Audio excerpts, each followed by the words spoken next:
ये क्वेश्चन लिखा हुआ है, यदि टेन थीटा की जो वैल्यू है वो है 4/3, तब sine theta plus cos theta upon sine theta minus cos theta, इसका आपको मान चाहिए। तो देखिए यहाँ पे हमें करना क्या है कि टेन थीटा का मान दिया हुआ है, अगर इसका हमको मान चाहिए तो हमें साइन थीटा और कॉस थीटा का मान पता करना पड़ेगा, और फिर इस जो दी हुई भिन्न टाइप है इसको हमें क्या करना होगा, हल करना होगा।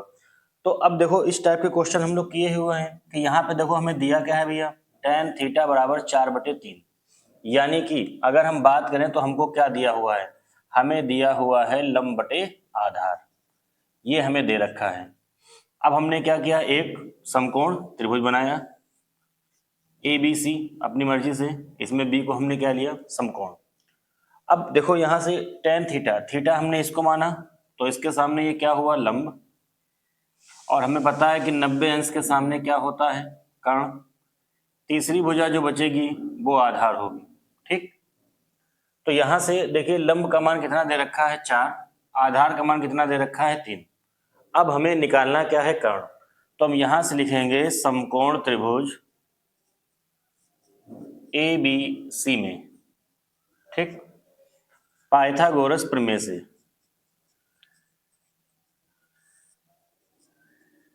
पाइथागोरस प्रमेय से क्या होगा, कर्ण का वर्ग यानी कि AC का वर्ग बराबर आधार हमारे पास AB है इसका वर्ग और लंब इसका वर्ग, ठीक। अब हम क्या करेंगे, जो भी मान हमें दिए हैं उनको हमें रखना है। तो यहाँ से AB का जो मान है वो 3 है, इसका स्क्वायर किया, BC का मान 4 है, इसका हमने स्क्वायर किया, 3 का वर्ग 9 हुआ, 4 का वर्ग 16 हुआ, 9 और 16 कितना हो गया, 25। AC का होल स्क्वायर आया, तो AC जब आप निकालोगे तो 25 के ऊपर वर्गमूल लगेगा, 25 का वर्गमूल 5। अब ये आपको जो कर्ण है ये भी पता चल गई 5 है। अब हम क्या करेंगे, हमें अब साइन और कॉस का मान निकालना है। देखो साइन थीटा बराबर क्या होता है सूत्र, लंब बटे कर्ण, ठीक। तो बोलो लंब कितना है 4, कर्ण कितना है 5। फिर हम बात करेंगे कॉस थीटा, कॉस थीटा का जो फार्मूला होता था वो होता था आधार बटे कर्ण, आधार कितना है 3, कर्ण है 5, तो साइन और कॉस का मान हमने निकाल लिया। अब यहां से क्या करना है, हमें मान जो चाहिए वो चाहिए साइन थीटा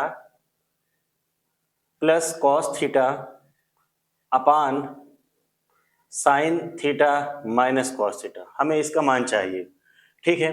हमें अब साइन और कॉस का मान पता हो चुका है तो उसको हमने रख दिया 4/5 प्लस 3/5, फिर साइन में लिख दिया 4/5 माइनस में 3/5।